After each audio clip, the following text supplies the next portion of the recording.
इस सवाल को ज़रा ध्यान से देखिए कि क्या लिखा हुआ है। आपसे पूछा गया है कि भारत में निम्नलिखित में से किस एक वन प्रारूप में सागौन यानी कि टीक एक प्रभावी वृक्ष का स्पीसीज है पाया जाता है। इस तरह के सवाल जो होते हैं वो पीसीएस में धड़ल्ले से पूछे जाते हैं।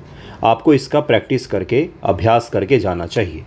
प्रैक्टिस का तात्पर्य होता है कि आप उसको निरंतर जब अभ्यास करते हैं तब जाके आप इस तरह के सवालों को हल कर पाएंगे एग्जामिनेशन में। तो यूपीएससी पीवाईक्यू में हम लोग ज्योग्राफी कर रहे थे, उसी का ये दूसरा वीडियो होगा। आप सभी का स्वागत है स्टडी फॉर यूपीएससी पीसीएस पर। ज्योग्राफी यूपीएससी पीवाईक्यू का ये दूसरा वीडियो होगा। इससे पहला वीडियो जो होगा वो ज्योग्राफी का आपको प्लेलिस्ट में मिल जाएगा, जो यूपीएससी पीवाईक्यू नाम से प्लेलिस्ट है। पॉलिटी और हिस्ट्री कंप्लीट कर चुका हूँ, ज्योग्राफी का दूसरा वीडियो है।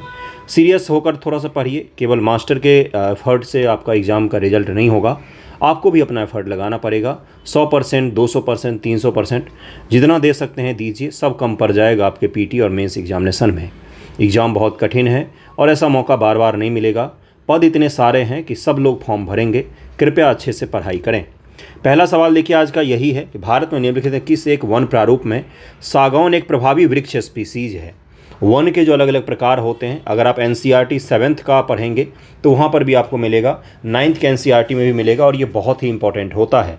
वन कौन कौन से होते हैं भाई? तो उष्णकटिबंधीय पर्णपाती होता है, उष्णकटिबंधीय आर्द्र वन होते हैं, और उसके बाद से वर्षा वन होते हैं, शुष्क वन होते हैं, ये पहाड़ी वन होते हैं। ये सब अलग अलग प्रकार के वन होते हैं, सबकी विशेषताएँ अलग अलग होती है। 68 बीपीएससी ने एक शानदार सवाल बनाया था इसी से रिलेटेड, जो मैं आपको करवा दूंगा। देखिए क्या है आज का सवाल। इसका उत्तर हो जाएगा ए। उष्णकटिबंधीय आर्द्र पर्णपाती वन जो होते हैं उसमें सागौन प्रकार के वन पाए जाते हैं। आर्द्र पर्णपाती, पर्णपाती का तात्पर्य होता है ऐसे वन जो वर्ष में एक बार पत्ते गिरा देते हैं। और सदाबहार का मतलब क्या होता है? ऐसे वन जो 12 महीना, ऐसे वन जहाँ पर 12 महीने आपको वृक्ष में पत्तियाँ दिखेंगी। कोई एक विशिष्ट मौसम नहीं होता है जिसमें सारे वृक्ष जो हैं वो अपने पत्तियाँ गिराते हों। इसका उत्तर ए हो जाएगा। सागौन टीक उष्णकटिबंधीय आर्द्र पर्णपाती वन ट्रॉपिकल मॉइस्ट डिसीजस फॉरेस्ट होता है का एक प्रमुख वृक्ष है। भारत में ये वन मानसूनी वन का प्रारूपक होता है। साल जो होता है इन वनों का एक अन्य प्रमुख वृक्ष है। उष्णकटिबंधीय आर्द्र पर्णपाती वन भारत के उन सभी भागों में विस्तारित है जहाँ पर औसत वार्षिक वर्षा 100 से 200 सेंटीमीटर होता है। बिहार में किस प्रकार के वन होते हैं? तो आर्द्र पर्णपाती होते हैं बिहार में भी। ये वन उत्तर पूर्वी राज्यों, हिमालय के गिरपथ, पश्चिमी घाट के पूर्वी ढालों, छोटा नागपुर का पठार और ओडिशा में पाए जाते हैं। इन वनों में साल, सागौन, शीशम, हुर्रा, महुआ, आंवला, कुसुम, चंदन आदि प्रजातियां पाई जाती हैं। चंदन इसी में पाया जाता है। चंदन आपको बिहार के वनों में नहीं देखने को मिलेगा। एक चीज़ मैं आपको और समझाता हूँ, ध्यान से रखिएगा। उष्णकटिबंधीय आर्द्र पर्णपाती वन और उष्णकटिबंधीय शुष्क पर्णपाती वन के वृक्षों में ज़्यादा डिफरेंस नहीं होता है। देखिए टीक एक बहुत उपयोगी मूल्यवान कीमती लकड़ी है। यह भारत के अलावा म्यांमार, थाईलैंड, इंडोनेशिया में भी पाया जाता है। अगला सवाल देखिए क्या है। भारत के निम्नलिखित क्षेत्रों से किस एक में मैंग्रोव वन, सदापर्णी वन और पर्णपाती वनों का संयोजन मिलता है? 69 बीपीएससी के पेपर में सेम इसी प्रकार का एक सवाल पूछा गया था। जगह की विशेषता बताई जाती है, फिर आपसे पूछा जाता है कौन सा जगह हो सकता है। तो आपको अंडमान और निकोबार द्वीप समूह में जाना पड़ेगा। मैंग्रोव वन, सदापर्णी वन और पर्णपाती वन हमेशा ही पाए जाते हैं वहाँ पर। सदापर्णी का मतलब उसमें कभी पत्ते नहीं गिरते हैं। तो चूँकि अंडमान जो है विषुवत के बहुत नज़दीक हैं, इसलिए वहाँ पर वर्षा वन पाया जाता है जिसको रेन फॉरेस्ट कहा जाता है, और वहाँ पर पत्ते गिराने वाले भी हैं। मैंग्रोव भी वहाँ पर है। बहुत खूबसूरत समुद्री बीच भी है वहाँ पर। तो समुद्र प्रकार के जो वन होते हैं जिनको खारा कहा जाता है, मैंग्रोव वन, वो भी वहाँ पर पाए जाते हैं। इसका उत्तर डी हो जाएगा। अगला सवाल पर चलते हैं। अगला सवाल देखिए क्या है, जरा इसको हल करने की कोशिश कीजिए वीडियो को रोककर। अरुणाचल, हिमाचल प्रदेश और मिजोरम उपरोक्त राज्यों में किसमें या किनमें उष्णकटिबंधीय आर्द्र सदापर्णी वन होंगे? सदापर्णी का मतलब वही होता है सदाबहार वन। अलग अलग शब्दों में पूछ सकता है। यूपीएससी ने इस बार बहुत खतरनाक और ख़राब सवाल पूछा। उसने क्या पूछा? उसने टोर्नेडो को ट्विस्टर कहा है। क्या बोला उसने मेंस एग्जामिनेशन में? टोर्नेडो की जगह पर उसने ट्विस्टर लिख कर दे दिया। टोर्नेडो तो सब बच्चे पढ़ कर जाते हैं, ट्विस्टर नहीं पढ़ते हैं लोग। मुझे भी पहली बार पता चला। तो इसलिए शब्दों को ज़रा समझिएगा, शब्द अलग अलग हो सकते हैं एग्जामिनेशन में। इसका उत्तर हो जाएगा सी, पहला और तीसरा। अरुणाचल प्रदेश और मिजोरम में आपको सदाबहार वन देखने को मिल सकता है। हिमाचल प्रदेश में आपको पहाड़ी वन देखने को मिल सकता है। पर्णपाती वन यहाँ पर देखने को मिलेगा। पत्ते गिराने वाले वन यहाँ पर देखने को मिलेगा आपको। यहाँ पर सदाबहार वन नहीं पाया जाता हिमाचल प्रदेश में। हिमाचल प्रदेश में विषुवत के जैसे वर्षा नहीं होती है। अगले सवाल पर चलते हैं बंधुओं। अगला सवाल देखिए क्या है। ये भारत का मैप दिया हुआ है जहाँ पर अलग अलग प्रकार के वन बताए गए हैं। यदि आप हिमालय से होकर यात्रा करते हैं तो आपको वहाँ पर निम्नलिखित में किस पादप या किन पादपों के प्राकृतिक रूप से उगते हुए दिखने की संभावना है। कौन से पादप आपको हिमालय में नेचुरल रूप से दिख सकते हैं, ऐसा नहीं कि बागवानी करके लगा दिया है, नहीं, नेचुरल रूप से वहाँ पर कौन कौन से आपको पेड़ पौधे दिख सकते हैं। तो पहला और दूसरा हो जाएगा बांज और बुरोंस, जिसको बुरांस भी कहा जाता है, ये आपको दिख सकता है। चंदन नहीं दिखेगा। चंदन आपको भारत के पूर्वी भाग के इलाकों में देखने को मिल सकता है, पूर्वी घाट। जिस प्रकार से कौन सा राज्य, तो आंध्र प्रदेश हो गया, उड़ीसा हो गया, इन राज्यों में आपको चंदन देखने को मिल सकता है। ख़ास तौर से आंध्र प्रदेश में देखने को मिल सकता है। बाकी जगहों पर आपको चंदन जल्दी नहीं मिलेगा। पश्चिमी घाट के पूर्वी ढाल पर आपको चंदन देखने को मिल सकता है। हिमालय का विस्तार मुख्यतः भारत के जम्मू कश्मीर, उत्तराखंड, हिमाचल, सिक्किम, पश्चिम बंगाल और अरुणाचल प्रदेश में है। पश्चिम बंगाल में क्यों है? क्योंकि दार्जिलिंग का इलाका जो है वो हिमालय में आता है। यहाँ पर टुंड्रा वन पाए जाते हैं। उष्णकटिबंधीय वनों से लेकर टुंड्रा वन तक यहाँ पर पाए जाते हैं। हिमालय के गिरिपद क्षेत्र में पर्णपाती वन पाए जाते हैं। इसके बाद 1000 से 2000 मीटर की ऊंचाई पर आर्द्र शीतोष्ण कटिबंध प्रकार के वन भी पाए जाते हैं। उत्तर पूर्वी भारत की उच्चतर पहाड़ी श्रृंखलाओं में पश्चिम बंगाल, उत्तराखंड के पहाड़ी इलाकों में चौड़े पत्ते वाले बांज, जिनको ओक का वृक्ष कहा जाता है, और चेस्टनट जैसे सदाबहार वन पाए जाते हैं। इन क्षेत्रों में 1500-1750 मीटर की ऊंचाई पर व्यापारिक महत्व वाले चीर के फॉरेस्ट पाए जाते हैं। चीर का जो पेड़ होता है बहुत तेज़ी से ज्वलनशील भी हो जाता है। हिमालय में 3000-4000 मीटर की ऊंचाई पर सिल्वर फल, जूनिपर, पाइन, बर्च, बुरुंस आदि वृक्ष मिलते हैं। कृपया इनके नाम ध्यान में रखें, ये सारे एग्जाम में पूछे जाते हैं। एग्जाम में एनसीईआरटी का फैक्ट है ये सारे आपको एनसीईआरटी मिलेंगे और वहीं से ये सवाल बनाया गया है। चंदन के वृक्ष आपको कहाँ पर देखने को मिल सकता है? तो कर्नाटक, तमिलनाडु, आंध्र प्रदेश, तेलंगाना, महाराष्ट्र, मध्य प्रदेश राज्यों में, उड़ीसा जैसे राज्यों में आपको चंदन का वृक्ष देखने को मिल सकता है। निम्नलिखित राज्यों में से किस राज्य में ऐसी सर्वोपयुक्त जलवायु विषयक स्थितियां उपलब्ध हैं? मतलब कि इस प्रकार की जलवायु वहां पर उपलब्ध है जिससे न्यूनतम लागत में ऑर्किड की विविध किस्मों की खेती हो सकती है और वह इस क्षेत्र में निर्यात उन्मुख उद्योग विकसित कर सकता है। कहाँ पर ऑर्किड की खेती नेचुरल रूप से बहुत अच्छे तरीके से हो सकती है और उसको निर्यात भी किया जा सकता है? अरुणाचल प्रदेश में ऑर्किड की सबसे ज़्यादा खेती होती है। ऑर्किड एक रंगीन और मनमोहक पुष्पीय पौधा होता है। विश्व में यह हिमनदों के सिवाय सभी महाद्वीपों में पाया जाता है। ऑर्किड का प्रयोग मुख्य रूप से इत्र बनाने में, फूलों की खेती में, व्यापार, सजावट के रूप में, पारंपरिक दवाई के निर्माण में किया जाता है। ऑर्किड की खेती के लिए उत्तर पूर्वी जलवायु क्षेत्रों में की जाती है। ऑर्किड की खेती विश्व स्तर पर अति आर्द्र वाले उष्ण क्षेत्रों में की जाती है। तो इनमें से अरुणाचल प्रदेश ही था जहां पर ऑर्किड की बहुत अच्छे तरीके से खेती हो सकती है। व्यावसायिक स्तर पर महाराष्ट्र, आंध्र, तमिलनाडु इन क्षेत्रों में ऑर्किड की खेती होती है और अरुणाचल प्रदेश, सिक्किम, हिमाचल प्रदेश में भी होती है। इसके उपज के लिए आदर्श स्थितियां क्या क्या हैं? तो यूपीएससी ने 2020 ईस्वी में गन्ना के उपज के लिए आदर्श स्थितियां पूछ लिया था और बीपीएससी ने भी एक बार पूछा था इस प्रकार का सवाल। तो अब आपसे पूछ सकता है ऑर्किड के उपज के लिए वनों की प्राकृतिक दशाएं आदर्श हैं। वन के समान वातावरण में उपजता है। कृत्रिम रूप से घरों में उपजाया जा सकता है। घने जंगल, अप्रत्यक्ष धूप यानी कि डायरेक्ट इसको धूप नहीं लगना चाहिए। हरित गृह प्रभाव उत्पन्न करता हो। 15 से 30 डिग्री के बीच में तापमान चाहिए। 30% आर्द्रता से कम नहीं चाहिए। दिन में 70-80% आर्द्रता चाहिए इसको। अगला सवाल है 2004 के सुनामी ने लोगों को यह महसूस करा दिया कि गारन यानी कि मैंग्रोव तटीय आपदाओं के विरुद्ध विश्वसनीय सुरक्षा बार का कार्य कर सकते हैं। 2004 के आपदा में बहुत बड़े स्तर पर लोगों की मृत्यु हुई थी सुनामी के कारण से, लेकिन कुछ जो मृत्यु कम हुई उसका एक सबसे बड़ा कारण रहा मैंग्रोव फॉरेस्ट। मैंग्रोव फॉरेस्ट ने सुनामी के तीव्रता को कम कर दिया जिससे लोगों की जान कम गई। गारन यानी कि मैंग्रोव सुरक्षा बारे के रूप में किस प्रकार कार्य करता है? गारन का मतलब होता है मैंग्रोव। अब ये भी आज पता चला होगा आपको। कृपया ध्यान रखें, गरान इसको कहा जाता है। गरान मैंग्रोव का दूसरा नाम है गरान लिख कर दे देगा तो पता ही नहीं चलेगा। किस प्रकार से करता है? तो गरान के वृक्ष अपन सघन जगरों के कारण तूफान व ज्वार भाटे से नहीं उखड़ते हैं, बड़े गुथे हुए से होते हैं, खारे पानी में उपज सकते हैं और इनका वृक्ष कई बार ऊपर की तरफ में बढ़ता है, पानी से बाहर की तरफ में, इसलिए एक तरीके का वॉल का निर्माण कर देते हैं, नेचुरल वॉल का, जो आसानी से क्या होता है टूट भी नहीं सकता है। तो इसीलिए इसको महत्वपूर्ण माना जाता है। भारत में सबसे ज़्यादा मैंग्रोव वन कहाँ पर पाए जाते हैं?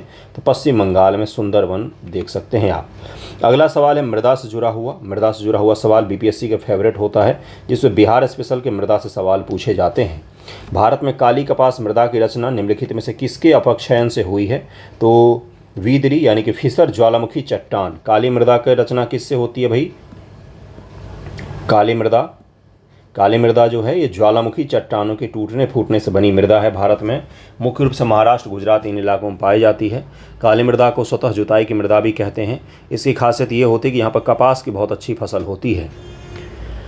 अगला सवाल है आपका, काली मृदा का निर्माण दरारी उद्भेदन से निकले लावा बेसाल्टिक चट्टान के विखंडन से हुआ है। इस मृदा को काली कपासी मृदा, रेगुर के नाम से भी जाना जाता है। इसके अतिरिक्त इसे उष्णकटिबंधीय चेरनोजम या ट्रॉपिकल ब्लैक अर्थ भी कहा जाता है। इसको ध्यान में रखिएगा। इस मृदा को करेल की संज्ञा भी दी जाती है उत्तर प्रदेश में। अगला सवाल है, कृषि मृदाओं के ये नाम पूछ सकता है आपसे। किस मृदा को उष्णकटिबंधीय चेरनोजम, ट्रॉपिकल ब्लैक अर्थ या करेल की उपमा दी जाती है? कौन सी मृदा है ये?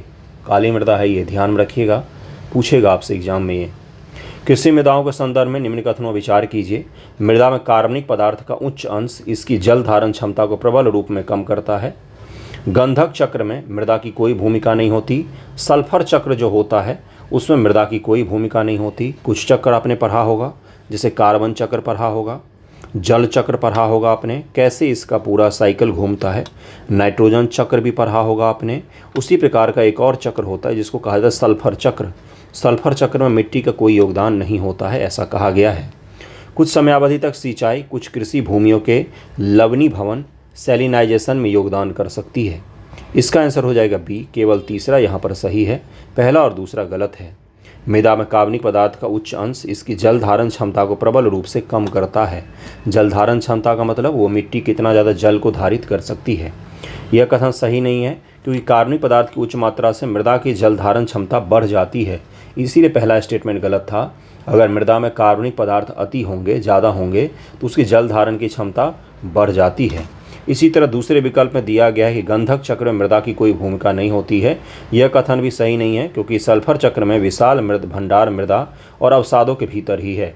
गंधक जो होता है, सल्फर जो होता है, उसका बड़ा भंडार मृदा वगैरह में पाया जाता है। इसलिए गंधक के साइकिल में, सल्फर के साइकिल में मिट्टी का भी योगदान होता है।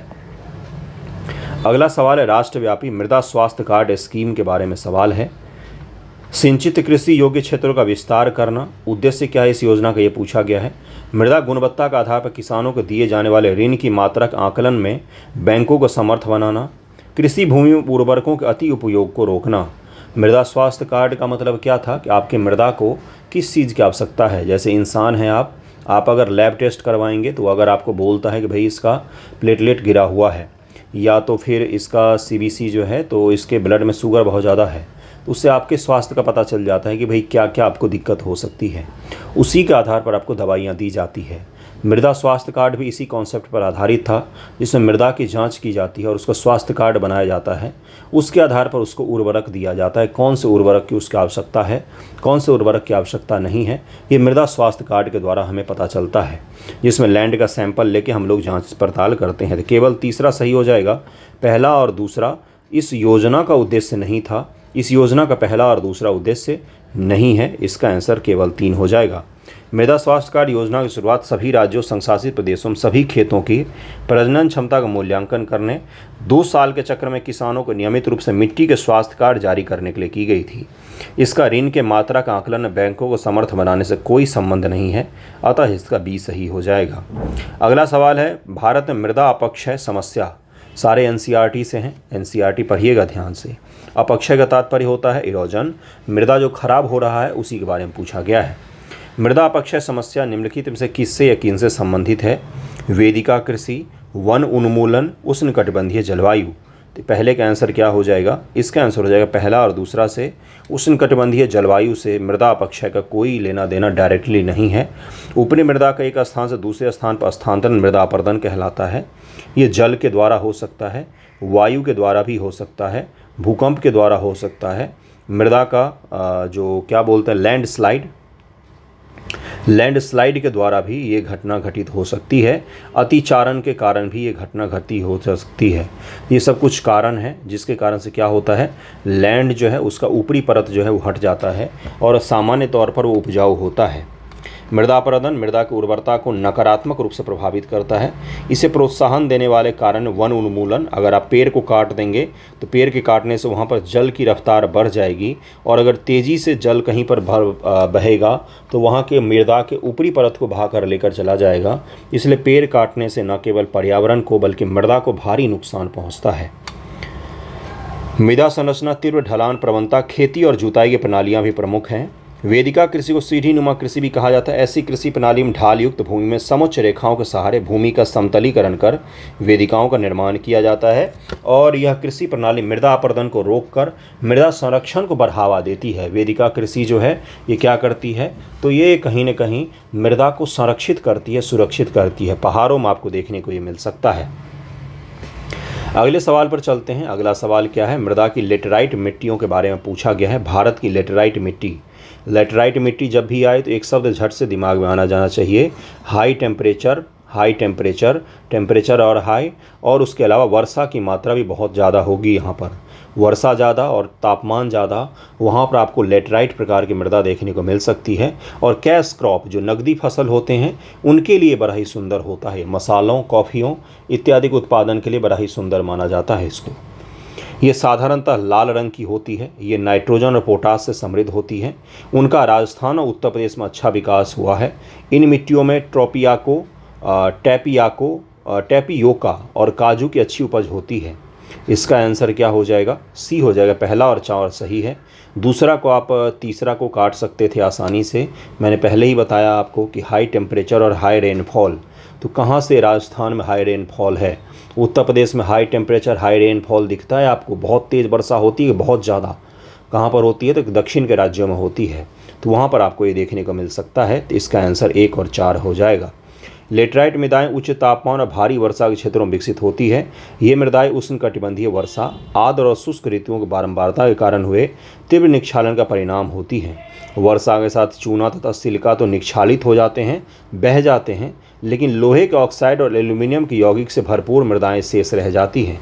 इस मृदा से चूना और सिलिका जो मिट्टी के ऊपरी परत में पाया जाता है, भारी वर्षा कारण वो तो बह जाते हैं क्योंकि वो हल्के होते हैं, लेकिन यहाँ पर कौन कौन सी चीज़ें, एल्यूमिनियम और लोहे के ऑक्साइड से युक्त जो चीज़ें होती हैं वो यहाँ पर इकट्ठे हो जाती हैं, और लोहे के कारण ही इसका रंग क्या हो जाता है, लाल हो जाता है। लोहे के ऑक्साइड के कारण से, फेरस ऑक्साइड के कारण से इसका रंग जो है वो लाल हो जाता है।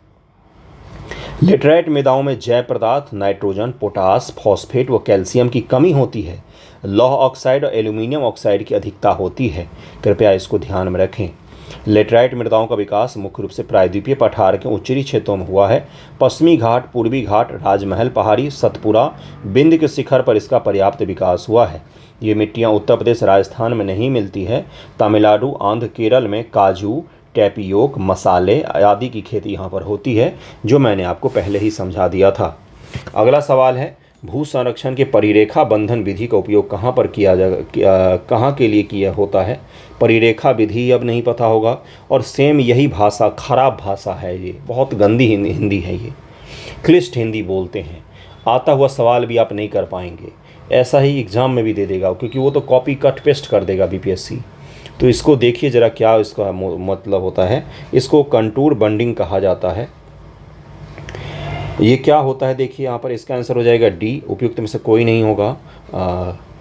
समुच्च बांध निर्माण तथा कंटूर कृषि के नाम से जाना जाता है। यह मृदा संरक्षण हेतु कृषि तकनीक है। इसके तहत किसी ढाल युक्त भूमि पर उसके समोच्च रेखाओं, एक समान ऊंचाई वाले रेखा वाले बिंदु को मिलाने वाली रेखा पर वृक्ष लगाकर पत्थरों को रखकर अवरोध उत्पन्न किया जाता है। जैसे ढाल है, तो यहाँ पर हमने क्या किया, वृक्ष लगा दिया और पत्थर लगा दिया। पहाड़ में आपको देखने को मिलेगा, जिससे क्या होगा, मृदा यहाँ पर संरक्षित हो जाएगी। यहाँ पर हमने लाइन से फॉरेस्ट लगा दिया, यहाँ पर भी लाइन से फॉरेस्ट लगा दिया, जिससे क्या हो जाएगा, ट्री लगा दिया। फॉरेस्ट अलग होता है, ट्री एक इकाई को कहते हैं। पेड़ लगा दिए तो इससे क्या हो जाएगा, मृदा संरक्षित हो जाएगा। इसका आंसर जो हो जाएगा वो क्या होगा, तो बता दिया मैंने आपको। ये समुच्च अवरोध भारी वर्षा के दौरान अवनालिकाओं के निर्माण और परत अपरदन को रोकते हैं। पूरा का पूरा परत ही अपर्दित हो जाता है, उसको रोक देते हैं। यह विधि उन क्षेत्रों में अधिक कारगर होती है जहाँ पर तीव्र ढाल और अधिक जल वर्षा के कारण तेज गति से अपरदन होता है। दक्षिण तथा दक्षिण पूर्व एशिया में पर्वतीय ढाल पर इसका उपयोग किया जाता है। अगला सवाल है बंधुओं, निम्न से कौन से मृदा में नाइट्रोजन को बढ़ाता है या बढ़ाते हैं। मृदा में नाइट्रोजन अपने आप किन चीज़ों के कारण बढ़ जाते हैं? राइजोबियम के कारण भी बढ़ते हैं, नाम सुना होगा आपने उसका। जंतुओं द्वारा यूरिया का उत्सर्जन, जंतुओं द्वारा यूरिया के उत्सर्जन से मृदा में नाइट्रोजन बढ़ जाता है क्या? यूरिया में होता क्या है? नाइट्रोजन ही तो होता है। मनुष्यों द्वारा कोयले को जलाना, कोयले को बढ़ाने से नाइट्रोजन बढ़ सकता है क्या? मृदा में पूछा है, मिट्टी में पूछा है, हवा में नहीं पूछा है। वनस्पति की मृत्यु, कोई पेड़ पौधा है और अगर उसकी मृत्यु हो जाती है सलने गलने से, वहाँ पर यूरिया का निर्माण हो सकता है क्या? इसका आंसर हो जाएगा सी, पहला और तीसरा सही है। कोयला जलाने से नाइट्रोजन का निर्माण मिट्टी में नहीं हो सकता है, वो तो सरासर ही गलत था। थोड़ा सा लॉजिक लगाते तो आप उसको कर ले जाते। और वनस्पति की मृत्यु से हो सकती है। नाइट्रोजन चक्र से ये सवाल पूछा गया था आपसे। नाइट्रोजन चक्र के अंतर्गत मृदा में नाइट्रोजन की मात्रा जंतुओं, यूरिया का उत्सर्जन और वनस्पति की मृत्यु से बढ़ती है। कोयले के जलने से वातावरण में नाइट्रोजन ऑक्साइड का उत्सर्जन होता है। ये नाइट्रोजन सीधे मृदा में नहीं पहुंच पाता है। मैंने जब आपको बोला कि हवा में नहीं पूछ रहा है, आपसे मिट्टी में पूछ रहा है, तब इसका मतलब यही था कि कोयले के जलाने से नाइट्रस ऑक्साइड तो निकल सकता है, लेकिन वो नाइट्रोजन चक्र का हिस्सा नहीं होता है बंधुओं। उससे नाइट्रोजन मृदा में नहीं बढ़ सकता है। मृदा में तो तभी बढ़ेगा जब कोई जीव जंतु मर जाए, कोई पेड़ पौधा मर जाए, सर गल के वहाँ पर चीज़ें इकट्ठी हो जाएँ, तो वो वहाँ पर नाइट्रोजन उसमें अपने आप आ जाएगा। वहाँ पर यूरिया नहीं डालना चाहिए। इसके अलावा अगर आप खेत में दालों की कृषि कर रहे हैं तो उससे भी खेत में नाइट्रोजन की मात्रा बढ़ सकती है। दालों की कृषि करने से या फली वाले, जिनमें फलियाँ होती हैं, फलियों वाले उत्पादन करने से मृदा में नाइट्रोजन की मात्रा बढ़ सकती है। राइजोबियम नामक जीव जो होता है वो नाइट्रोजन का स्थिरीकरण कर सकता है और वो नाइट्रोजन को मृदा में बढ़ा सकता है। अगले सवाल पर चलते हैं। मृदा का लवणीभवन, बहुत खराब शब्द। मृदा में एकत्रित सिंचित जल के वाष्पीकृत होने से पीछे छूटे नमक व खनिज से उत्पन्न होता है। सिंचित भूमि पर लवणीभवन का क्या प्रभाव पड़ेगा? बोला गया है कि एकत्रित सिंचित जल वाष्पीकृत होने से, आपने खेत में खेती के लिए जल दिया, वो जल तो वाष्पित हो गया, लेकिन वहाँ पर वो नमक की परत छोड़ जाता है। ख़ास तौर से नहर के सिंचाई द्वारा जो सिंचाई होती है, नहर के जल के द्वारा सिंचाई, उन खेतों में लवण बनने की मात्रा बहुत ज़्यादा हो सकते हैं और बहुत ज़्यादा चांस होते हैं। उन क्षेत्रों में धीरे धीरे करके उत्पादकता कम हो जाती है जहाँ पर रेगुलर नहर के माध्यम से सिंचाई की जाती है। इसका आंसर हो जाएगा बी। यह कुछ मृदाओं को अपरागम्य बना देता है। अपरागम्य का मतलब जैसे मृदा की परत है, कॉन्सेप्ट समझ लीजिए प्लीज़। ये मृदा की परत है, ये परागम्य होता है, एक झिल्ली की तरह काम करता है। यहाँ पर वर्षा हुई, पानी इकट्ठा हुआ, ये पानी क्या हो जाएगा, नीचे चली जाएगी रिस कर। लेकिन यहाँ पर अगर हम नमक का परत बिठा देंगे तो क्या होगा, ये पानी को आगे बहा देगी, ये पानी को आगे बहा देगी, यहाँ पर रिसने नहीं देगी उसको। तो ये अपरागम्य बना देती है। धीरे धीरे करके वो मृदा अनुपजाऊ हो जाती है। इसका फिर निस्तारण हमें करना पड़ता है, निवारण करना पड़ता है। इसका उत्तर क्या हो जाएगा, बी हो जाएगा। लवणीभवन का क्या प्रभाव पड़ेगा, तो इसका हो जाएगा ये कुछ मृदाओं को अपरागम्य बना देती है। भौम जलस्तर को ऊपर ले जाता है, ये गलत ही हो जाएगा, ये भी गलत हो जाएगा, पहला भी गलत हो जाएगा, ये सब तो गलत ही है। मृदा में लवणीयता की समस्या उन क्षेत्रों में होती है जहां वाष्पीकरण की दर वर्षों से अधिक होती है। ऐसी स्थिति में केशिकत्व क्रिया द्वारा मृदा में विद्यमान सोडियम, कैल्शियम, मैग्नीज के लवणीय तथा क्षारीय तत्वों का जल के सतह पर आगमन होता है और इस दौरान जल का वाष्पीकरण हो जाता है। तो सोडियम युक्त लवण जो है वो मिट्टी पर बैठ जाती है और इसको लवणीभवन कहा जाता है। और इसके कारण से क्या होता है बंधुओं, इसके कारण से आपका जो मिट्टी है उसमें सैलिनिटी बढ़ जाएगा और सैलिनिटी बढ़ने से क्या होगा, वो मिट्टी धीरे धीरे खराब हो जाती है क्योंकि उससे जल नहीं रिस पाता है। अगला समस्या है और देखिए इसका निवारण भी लिखा हुआ है। क्या है, तो भारत निवारण नहीं है, यहाँ पर लिखा है कि भारत में कई सारी जगहों पर वैसे माना जाता है कि मृदा के लवणीकरण को अगर समाप्त करना है तो इसके लिए कोबाल्ट वगैरह का उपयोग किया जाता है। मैं आपको बता दूंगा, किसी दूसरे वीडियो में बता दूंगा किस प्रकार से होता है। चूना का भी उपयोग कई सारे जगहों पर लिखा जाता है। हालांकि मैं इस पर आपको डिटेल में ही एक समझा दूंगा, किसी सवाल में ही सवाल आएगा तो उसी में समझा दूंगा। अगला सवाल है, निम्नलिखित राज्यों पर विचार कीजिए, आंध्र, केरल, हिमाचल, त्रिपुरा। उपयुक्त में से कितने आमतौर पर चाय उत्पादक राज्य के रूप में जाने जाते हैं? चाय उत्पादन के लिए कौन कौन से राज्य जाने जाते हैं, कृपया बताइए। इसका आंसर क्या हो जाएगा, बहुत ख़राब सवाल था ये, इसमें एलिमिनेशन नहीं लगेगा। केवल एक राज्य, केवल दो राज्य, केवल तीन राज्य, सभी चारों राज्य। इसका आंसर क्या हो जाए? केवल 3 राज्य। भारतीय चाय बोर्ड की वार्षिक रिपोर्ट के अनुसार चाय उत्पादक राज्य असम, त्रिपुरा, पश्चिम बंगाल, तमिलनाडु, केरल और हिमाचल प्रदेश हैं। और इसका आंसर क्या हो जाएगा? इसका आंसर हो जाएगा सी। अगला सवाल है आपसे, देखिए यहाँ पर है सवाल कि कृषि की धान गहनता प्रणाली, जिसमें धान के खेतों का बारी बारी से क्लेदन और शुष्कन किया जाता है, क्या परिणाम होता है? धान गहनता प्रणाली के बारे में पूछा गया, यूपीएससी का सवाल है, 2022 का ही सवाल है। देखिए इसका क्या है, बीज की कम आवश्यकता पड़ती है, मेथेन का कम उत्पादन होता है, बिजली की कम खपत होती है, तो तीनों ही क्रिया हो जाता है धान गहनता प्रणाली, जिसमें धान के खेतों का बारी बारी से क्लेदन और शुष्कन किया जाता है, सुखा दिया जाता है, तो उससे मीथेन का उत्सर्जन कम हो जाएगा, बीज की कम आवश्यकता पड़ती है और बिजली का कम खपत होता है। धान ग्रहण प्रणाली, जिसमें धान के खेतों का बारी बारी से क्लेदन शुष्कन किया जाता है, इस पद्धति का मुख्य परिणाम बीज की कम आवश्यकता, मेथेन का कम उत्पादन और बिजली की कम खपत है। कृषि से एक सवाल गारंटी होती है यूपीएससी में, हर साल ही पूछा जाता है। अगला सवाल है बंधुओं, अस्थायी कृषि पर्माकल्चर पारंपरिक रासायनिक कृषि से किस प्रकार से भिन्न है? क्या कहा जाता है इसको? पर्माकल्चर कहा जाता है, अस्थायी कृषि। आपने आज नाम सुना होगा, हो सकता था एग्ज़ाम में ये पूछ ले, एग्ज़ाम में जाकर पहली बार नाम सुनते तो और कठिन लगता आपको ये। इसका ज़रा उत्तर देखिए क्या हो जाएगा।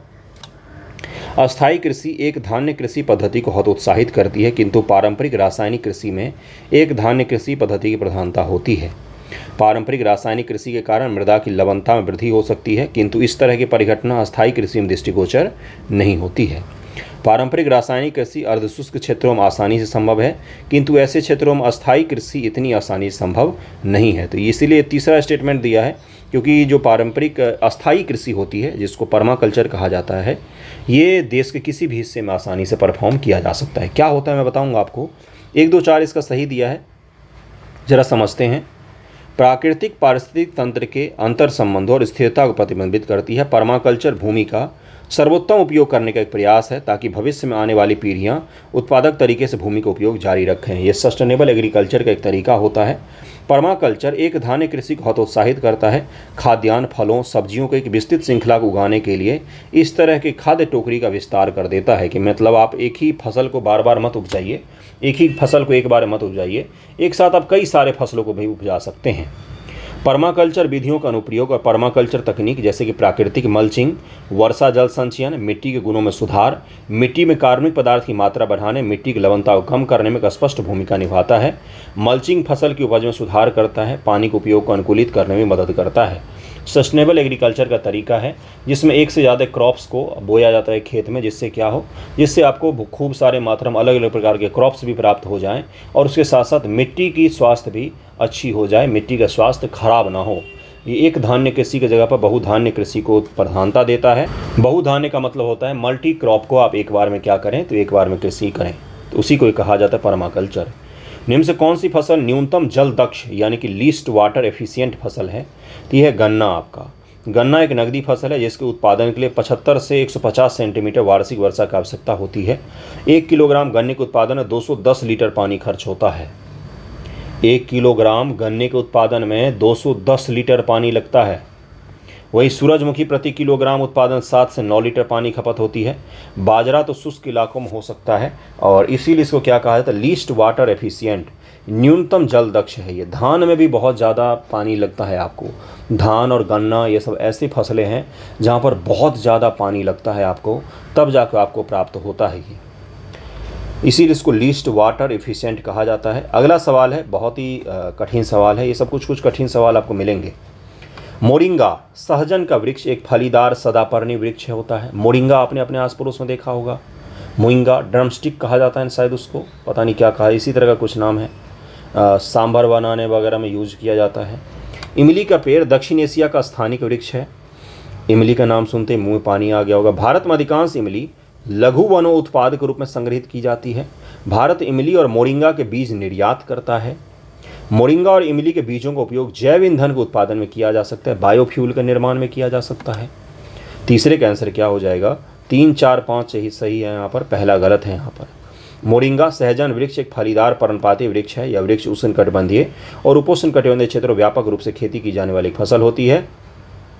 मोरिंगा के बीज का तेल एक उच्च ऑक्सीकरण स्थिरता प्रदर्शित करता है। इसकी तापीय स्थिरता अन्य तेल फसल जैसे सूरजमुखी तेल, सोयाबीन तेल आदि से अधिक होती है। कितने सारे फायदे हैं इसके। मोरिंगा जैव ईंधन को लंबे समय तक संग्रहित किया जा सकता है या परिवहन के लिए भी सुरक्षित होता है। इसके अलावा इमली अफ्रीका में उष्णकटिबंधीय क्षेत्र का स्थानिक वृक्ष है।